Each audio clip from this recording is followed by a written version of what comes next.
Hello everyone, मैं प्रतिभा चौहान एक बार फिर से स्वागत करती हूँ आपका अपने यूट्यूब चैनल लीगल विंग्स पे।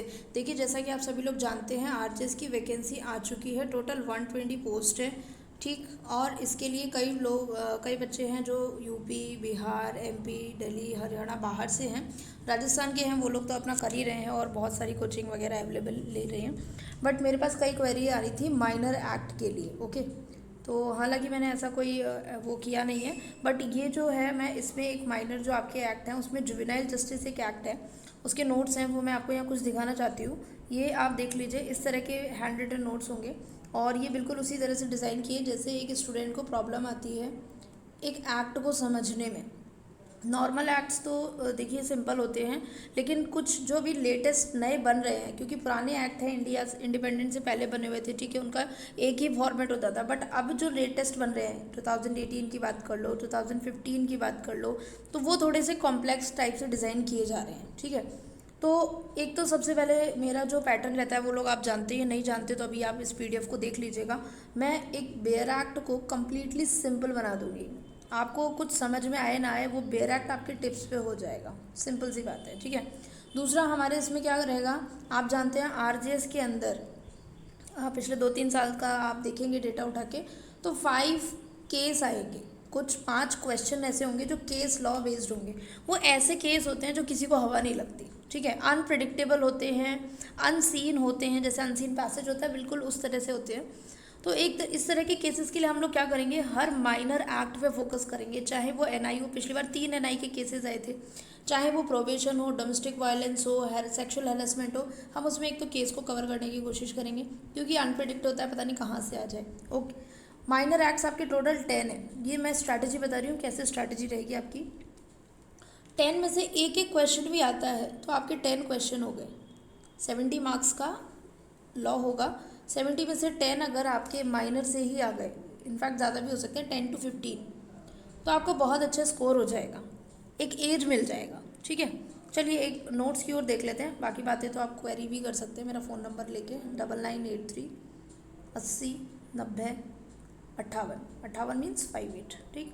चलिए, जुवेनाइल जस्टिस एक्ट का इंडेक्स आपको देखना ही देखना है, हर एक्ट का, चाहे उसके अंदर 5 ही सेक्शन क्यों ना हो, इंडेक्स देखे बिना मत जाना, इंडेक्स टिप्स पे होना चाहिए।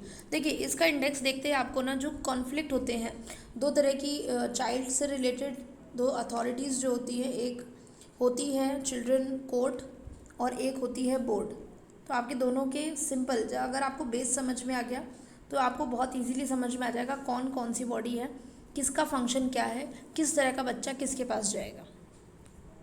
तो देखिए, जो चार्ट है, चैप्टर 1 प्रारंभिक 1 से 2, दूसरा आएगा, ये जनरल प्रिंसिपल की बात करेंगे, section number 3 very important for mains, अभी से लिख लो, मैं अभी से बता रही हूँ, ठीक है, आदत है जाती नहीं है, प्री का पढ़ाएंगे तो भी मेंस का बताएंगे।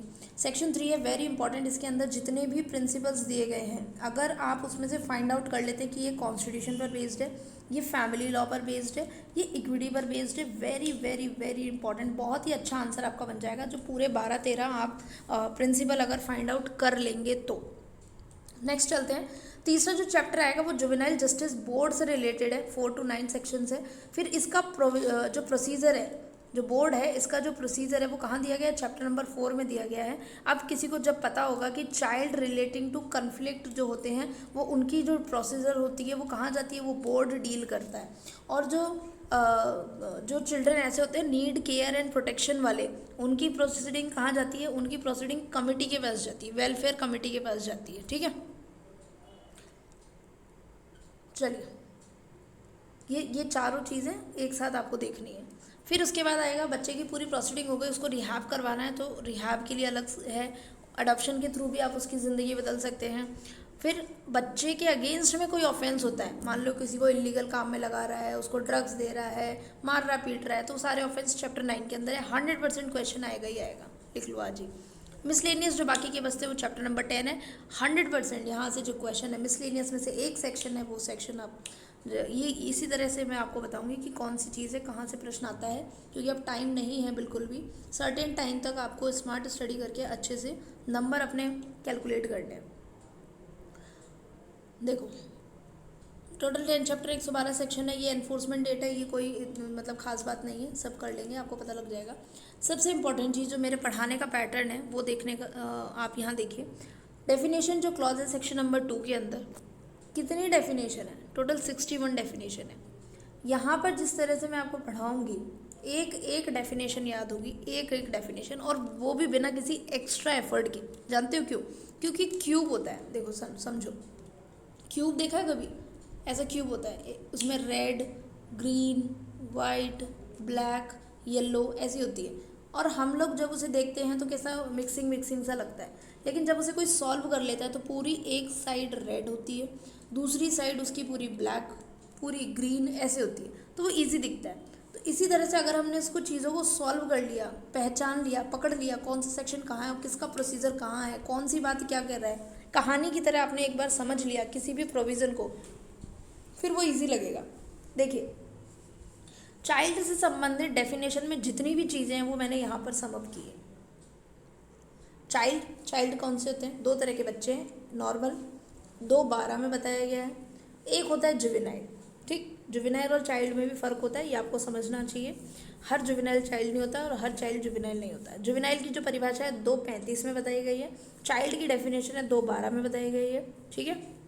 2018 वाले जो प्री हुआ था उसके अंदर ये आया हुआ क्वेश्चन है, प्री के अंदर क्वेश्चन आया हुआ है। चाइल्ड का मतलब क्या होता है? 2 तरह के चाइल्ड होते हैं, एक होता है चाइल्ड कन्फ्लिक्ट विद लॉ, जिसका लॉ से भिड़ गया, आमना सामना हो गया, दैट मीन्स उसने कोई ऑफेंस कर लिया, वो 2:13 के अंदर है। देखो 2:12 के अंदर 2:13, अपने आप चीज़ें याद होंगी, खोलने की देर है, ठीक है। नेक्स्ट है दूसरा तरह का चाइल्ड होता है child in need of care and protection, that means इस बच्चे को नीड है केयर की और प्रोटेक्शन की। तो ऐसा कौन सा बच्चा होगा जिसके माँ बाप का हाथ सर पे नहीं होगा? वही होगा, ठीक है। तो अबेंडेंट चाइल्ड, त्यागा हुआ चाइल्ड, छोड़ दिया चाइल्ड, जिसके माँ बाप मर गए हैं, ऑर्फन है, ठीक है। उस तरह के चाइल्ड जो मिलिटेंट के उसमें आ गया कॉन्टैक्ट में, जिसको कोई ले गया है, इस तरह के जो लोग होते हैं, बच्चे होते हैं, उन्हें child in need of care and protection कहा जाता है। 214 के अंदर है, ठीक है। तो चाइल्ड से रिलेटेड आइए, आपको इम्पॉर्टेंट एक जगह पे मिल गया। नेक्स्ट टाइम अब अगर हम बात करते हैं पूरे एविडेंस, सॉरी, इसके अंदर जो 61 डेफिनेशन है उसके अंदर 3 तरह के चाइल्ड बताए गए हैं और इनकी तीनों की प्रक्रिया, प्रोसीजर अलग अलग है। तो देखिए, सबसे पहला है अबेंडेंट चाइल्ड, और डेफिनेशन 2A अल्फाबेटिकल सीक्वेंस में जमाया हुआ है, तो A फॉर अबेंडेंट 2:1। फिर आता है ऑर्फन, अनाथ बच्चा, 2:42 के अंदर आता है। नेक्स्ट आएगा सरेंडर्ड बच्चा, 2:60 के अंदर, जिसके पेरेंट्स उसको मेंटेन नहीं कर पा रहे हैं तो वो सरेंडर करना चाहते हैं अपना बच्चा, उसकी प्रक्रिया भी हम पढ़ेंगे, पूरा डिटेल में दिया हुआ है। फिर आता है ऑफेंस की, अगर हम बात करें तो ये सब अभी डेफिनेशन क्लॉज चल रहा है। ऑफेंसेस जो हैं उनको 3 भागों में बांटा गया, very very very important. Pre में 2 बार पूछा गया प्रश्न, मेंस में भी आपसे शॉर्ट नोट के अंदर प्रश्न पूछा जाएगा, और इंटरव्यू में जाएंगे तो भी पूछ सकता है। कई बार आपको बताओ, इंटरव्यू में 2 जस्टिस तो बैठते हैं और एक एक्सपर्ट बैठते हैं, राजस्थान का जो पैनल होता है। एक बार आईटी के एक्सपर्ट आए थे, एक बार महिलाओं से संबंधित एक्सपर्ट आए थे, और इसी तरह से इस बार जो चांसेस हैं वो चाइल्ड से रिलेटेड काफ़ी रिफॉर्म हो रहे हैं, तो आने की संभावना है किसी एक्सपर्ट की, ठीक है। बाकी देखते हैं क्या होता है। चलिए, ऑफेंस जो है वो 3 कैटेगरी में बांटेंगे। सबसे पहले है 233 के अंदर, 254 के अंदर, और नेक्स्ट आता है 245 के अंदर। तो देखिए कैसे है। जघन्य अपराध, हीनियस ऑफेंस, घोर अपराध, सीरियस ऑफेंस, पेटी ऑफेंस, छोटे अपराध, ठीक है। तो पेटी ऑफेंस है 45 के अंदर, 45 को सीक्वेंस को 4-5 को उल्टा लिखोगे तो 54 बन जाएगा। इस तरह से ही छोटी छोटी ट्रिक्स करके हम सेक्शन को मेमोराइज कर सकते हैं। 254 के अंदर सीरियस ऑफेंस है, पेटी छोटे, ठीक है, छोटे का अपोजिट क्या होगा? सीरियस ऑफेंस, ठीक। 254 अलग ही निकाल दो, ये अलग ही कैटेगरी है। हीनियस, जघन्य, इतना घटिया, इतना घोर अपराध किया है, जघन्य अपराध किया है, हीनियस कैटेगरी में आएगा, ठीक है। नेक्स्ट आता है, अब 2 टाइप्स के इसमें बोर्ड कह लो, बॉडी कह लो, जो डील करती है। बच्चों का ऑफेंस हो गया, आ गए, अब डील करना है। नॉर्मल कोर्ट, जिन्हें हम रेगुलर कोर्ट्स कहते हैं, JM1, JM2, सिविल CJM, वहाँ तो लेके जा नहीं सकते बच्चे को, तो 2 तरह की बॉडी डील करेगी। सबसे पहले जुवेनाइल जस्टिस बोर्ड, सेक्शन 210 के अंदर है। फिर आएगा चाइल्ड वेलफेयर कमिटी, और ये आएगी 222 के अंदर, ठीक है। चलिए, फिर कोर्ट की हम बात करते हैं तो 2 तरह के कोर्ट इसी डेफिनेशन वाले सेक्शन में बताए गए हैं, चिल्ड्रन कोर्ट और नॉर्मल कोर्ट। तो चिल्ड्रन कोर्ट है 2:20 के अंदर और नॉर्मल कोर्ट है 2:23 के अंदर, ठीक है। देखो, आप ऐसे भी याद रख सकते हो, जो बोर्ड है 2:10 के अंदर है और जो कोर्ट है 2:20 के अंदर है, बच्चों से संबंधित, ठीक है।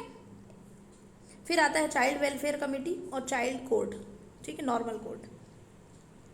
होम, 3-4 तरह के होम है, children home, observation home, special home. Remedies की अगर हम बात करते हैं, ये सब देखो, ये कैटेगरी आपको मिलेगी नहीं बेयर एक्ट में, ये हमने बनाई है ढूंढ ढूंढ के।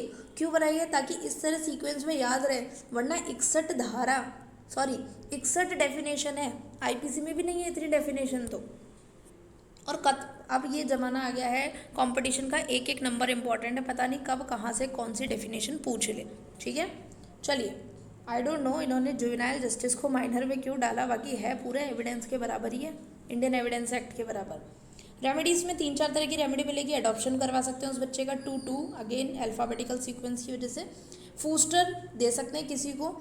फिर आता है फूस्टर फैमिली, फूस्टर दे रहे हैं तो फूस्टर जिसको दिया वो फूस्टर फैमिली। और ग्रुप फूस्टर, कई बार क्या होता है कॉलेज के बच्चे लोग भी मिल करके किसी एक बच्चे को गोद ले लेते हैं। गोद मतलब वैसा अडॉप्शन नहीं, फूस्टर करने के लिए उसकी किताबों का खर्चा, पढ़ने लिखने का खर्चा।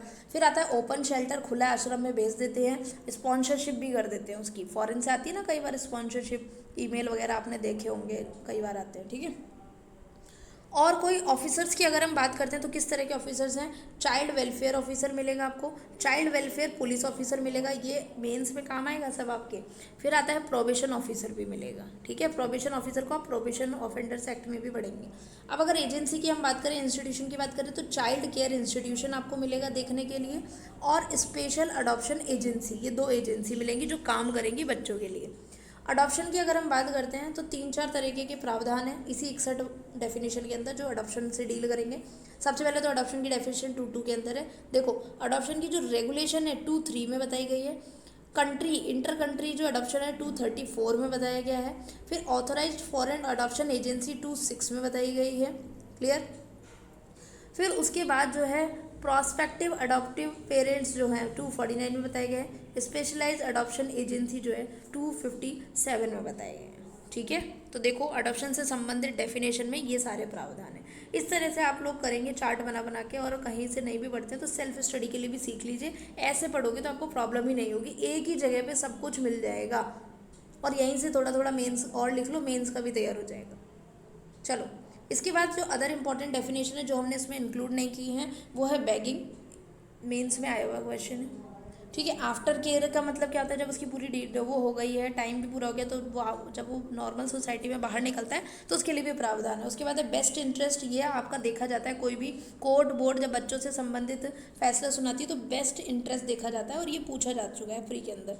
गार्जियन कौन होते हैं ये पढ़ना है आपको, रिलेटिव जानते ही हैं, प्लेस ऑफ सेफ्टी पे भेजा जाएगा उस बच्चे को, ये पूछा जाता है, ठीक है। इनके सेक्शन याद करने। तो इस तरह से ये सबसे कठिन जो एरिया था वो मैंने आपको डेमो में और हमारे नोट्स, सैम्पल नोट्स दिखाया। जुवेनाइल जस्टिस कर लिया, उसके बाद तो कोई एक्ट बचता ही नहीं है ऐसा जो आपको रोक सके, डरा सके, धमका सके, ठीक है। बाकी सीक्वेंस से पढ़ेंगे, सब कुछ हो जाएगा। और अगर आप हमारा बैच ज्वाइन कर सकते हैं, 2000 इसका फ़ीस है, टेलीग्राम बैच रहेगा, संडे को लाइव जूम ऐप पे क्लास रहेगी जिसमें इंटरेक्शन होगा, मैं आपसे सुनूंगी, सबसे इंपॉर्टेंट, ठीक है। इसी के अंदर आपके टेस्ट भी रहेंगे, इन्हीं माइनर एक्ट्स के टेस्ट भी रहने वाले हैं, ठीक। केसेस भी रहेंगे, हैंड रिटन नोट्स रहेंगे जो आपने देख लिए, साथ में ऑडियो एक्सप्लेनेशन रहेगा। उसका अपना ही एक बेनिफिट है, आप दिन में मल्टीपल टाइम रिविजन कर सकते हैं, सेवरल टाइम रिविजन, जितना मन हो। दिन में 100 बार दम है तो 200 बार भी पढ़ो ना, कोई टेंशन नहीं, ठीक है। तो if you want to join this minor act for RGS batch, you can join 9983809058, okay. ये सैम्पल नोट्स थे, एक वीडियो बना दिया है, आप लोग देखिए। और कोई क्वेरी लेनी है तो आप मुझे व्हाट्सएप भी कर सकते हैं, टेलीग्राम भी कर सकते हैं। You are most welcome, thank you.